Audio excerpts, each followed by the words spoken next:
Yo les mecs, c'est Gabino, j'espère que vous êtes tous très bien. On se retrouve pour une nouvelle vidéo où on va parler les gars du rachat du Paris FC par Bernard Arnault et Red Bull. Oui, vous m'entendez bien, Bernard Arnault, l'homme le plus riche de cette planète, l'homme qui gagne 300 000 euros par minute. C'est faux d'ailleurs, mais bon, vas-y frère. Donc voilà, le Paris FC va être racheté, donc on va parler un peu euh, des parts du club avant 2027 et après 2027, un peu du club sur ces dernières années et est-ce que ce club va pouvoir concurrencer le PSG? Est-ce que le PSG est soi-disant en danger, même s'il ne l'est jamais? Donc voilà les gars, avant que la vidéo commence, n'hésite pas à t'abonner tranquillement, à liker si tu m'as déjà fait sur ce les gars, let's go. Donc les gars, on est parti, on va commencer par par les parts du club avant 2027. Donc avant 2027 les gars, Pierre Ferracci, je sais pas si je prononce bien, donc c'est le président du Paris FC en ce moment même, les gars. Donc, il aura 30% des parts avant 2027. Red Bull en aura 15. Et Bernard Arnault possédera la plupart de ses parts avant 2027 parce qu'il possédera 55% des parts. Après 2025, Pierre Ferracci ne sera plus du tout dirigeant tout simplement du Paris FC, 0% des parts. Bernard Arnault aura le plus de parts, donc 85%. Et, Red Bull aura 15%. Honnêtement, moi, les gars, je suis plutôt hypé. Attendez, les gars. On va allumer la lumière, c'est bien ou pas? Ah non, ça fait mal aux yeux, bref. Donc, oui. Donc, du coup, voilà. Donc, moi, je suis plutôt hypé, honnêtement, parce que, tout simplement, tu as de l'argent. Donc, Bernard Arnault a l'argent, dirigeant.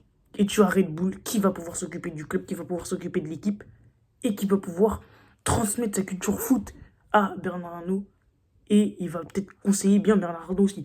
Il faut savoir que le directeur foot de Red Bull est monsieur Jürgen Klopp, pour moi, qui est l'un des meilleurs entraîneurs au monde et qui n'a jamais existé, excusez-moi, alors ouais, peut-être Ancelotti, mais honnêtement, ça fait très plaisir. Donc, du coup, Jürgen Klopp va être très impliqué dans ce projet où il va peut-être dire les joueurs qu'il faut acheter, les tactiques qu'il faut faire, tout ça. Bref, en tout cas, toute l'expérience de Jürgen Klopp ira sur ce club. Donc, voilà, honnêtement, voilà, avec Red Bull, on sait que ça a bien marché, vu qu'avec Leipzig, faut savoir aujourd'hui que le Paris Saint-Germain de Leipzig est Red Bull et ça marche à fond les boulets. Après, tu as le Salzbourg, même si à mon avis, même si je crois que ça marche moins bien. Mais honnêtement, moi, je suis plutôt d'accord sur ça. Donc honnêtement, ça fait plaisir. Moi, honnêtement, faut pas s'affoler. Faut pas s'affoler. Moi, je dis qu'il ne faut pas s'affoler, les gars. Vu qu'il y en a beaucoup qui parlent du P, qui parlent de la Ligue des Champions. Ouais, ils vont monter en Ligue 1, ils vont aller à la Ligue des Champions. Les gars, on le sait très bien, tous supporters du PSG qui sont mes abonnés, les gars. On sait très bien que star ne veut pas dire gagner des titres. Ça, on peut très bien le savoir. On a eu Messi, Neymar, Mbappé, les gars, au PSG. On n'a toujours pas gagné la Ligue des Champions, alors qu'on croyait qu'on allait en gagner. Et honnêtement, nous, on a pris une bonne leçon. Donc, j'espère que les supporters du Paris FC ne vont pas prendre la même leçon que nous en se disant, ouais, on va gagner la Ligue des Champions, alors que doucement, doucement, tranquille. Et déjà monter, déjà, faudrait qu'ils montent en Ligue 1. Après, on parle de Ligue des Champions. Parce que on va parler quand même du Paris FC un peu avant. Ces 5 dernières années, ils sont tout le temps dans le top 10. Donc voilà, ils galèrent un peu quand même, hein, je vous mens pas. L'année dernière, ils ont fini quatrième, malheureusement, ils ne sont pas montés en Ligue 1. Donc voilà, et aujourd'hui, je crois qu'ils sont premiers du classement de Ligue 2 à l'heure où je vous parle. Donc voilà, mais ne pas se précipiter pour moi, pour le Paris FC. Voilà quoi. À un moment, moi je veux bien les gars que ça a été racheté par Louis Vuitton, Bernardo, l'homme le plus riche au monde. C'est sûr qu'il va y avoir de nouveaux joueurs et des joueurs plus qualitatifs que ceux qui sont présents en ce moment même au club. Mais doucement, tranquille. On va parler de la dernière chose, du PSG. Du PSG, les gars. Il y en a beaucoup qui vont dire le PSG est en danger, le PSG c'est finito, ils vont avoir un rival de fou en Ligue 1. Moi je trouve que déjà c'est bien pour la Ligue 1. C'est bien pour notre Ligue 1 qu'il y ait un nouveau rivaux du PSG et même peut-être de Marseille. Ça c'est sûr, ça sera de Marseille aussi et de d'autres clubs. Parce que ça va permettre peut-être d'avoir plus de droits TV. Parce qu'on sait que les droits TV, excusez-moi, sont en chute libre. Donc ça ferait plaisir. Et plein d'autres choses. Donc honnêtement ça fait plaisir pour notre Ligue 1. Est-ce que le PSG est en danger? Pour moi, non. On verra au fil du temps. Mais pour moi, clairement pas. Déjà, monter en Ligue 1 et après on parle. Le PSG n'est pas en danger.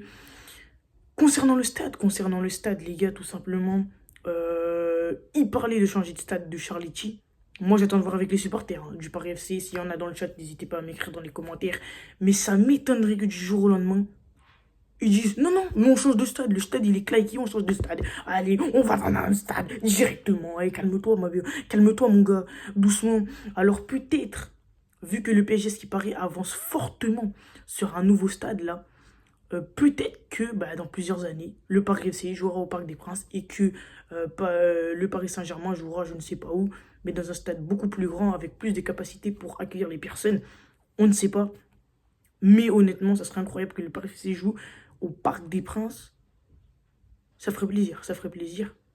Donc voilà, voilà tout ce qu'il y avait un peu à dire.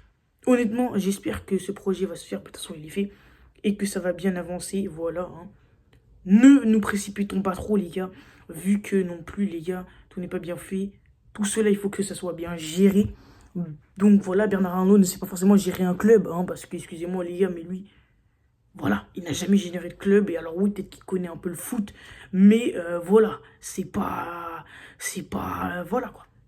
Voilà, mais heureusement que les gars, il y a Red Bull. Parce que s'il n'y avait pas Red Bull dans le projet, les gars, je vous aurais tout de suite dit non. Non, non, ce projet n'avancera pas. Mais là, vu qu'il y a Red Bull, vu qu'il y a Klopp qui va être derrière pour dire ce qu'il faut faire et tout ça sur le plan footballistique, honnêtement, ça peut être bien, ça peut être bien.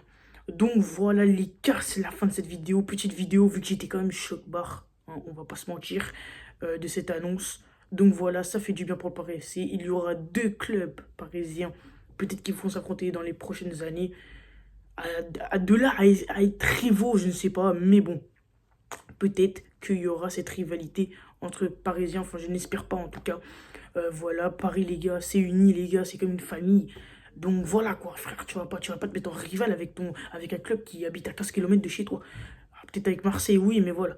Donc voilà les gars, j'espère qu'il n'y aura pas de rivalité entre ces 2 clubs. Donc voilà les gars, c'est la fin de cette vidéo. J'espère que vous aura plu, petite vidéo tranquille. N'hésitez pas à vous abonner, liker si ce n'est pas déjà fait sur ce les gars, c'est les gars Ciao.